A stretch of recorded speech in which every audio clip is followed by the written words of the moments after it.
అన్వి ఒక అందమైన యువతి. ప్రతి శుక్రవారం గుడికి వెళ్లేది. ఆమె చీరకట్టు, నవ్వు చూసి అందరూ మెచ్చుకునేవారు.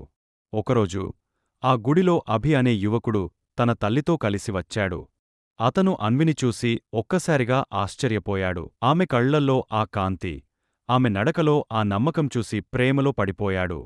అభి ఆ గుడికి ప్రతి శుక్రవారం రావడం మొదలుపెట్టాడు. ఆమెను చూసి కాస్త మాటలు కలుపాలని ప్రయత్నించాడు. కాని తక్కువ ధైర్యం వల్ల మాట్లాడలేకపోయాడు. ఒకరోజు అన్వి కింద పడిపోతుంటే అభి వెంటనే వడివడిగా పరుగెత్తి ఆమెను పట్టుకున్నాడు.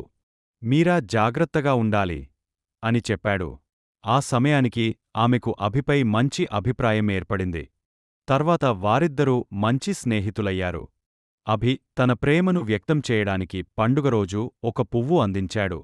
అన్వి చిరునవ్వుతో, నాకు కూడా నువ్వు నచ్చావు అని చెప్పింది. వారిద్దరి ప్రేమ నెమ్మదిగా పెరిగి, వారి కుటుంబాలు ఒప్పుకుని, అందరూ ఆశీర్వదించిన పెద్ద పెళ్లితో ముగిసింది. ఈ కథ గుడి దగ్గర మొదలై జీవితం వరకు కొనసాగింది.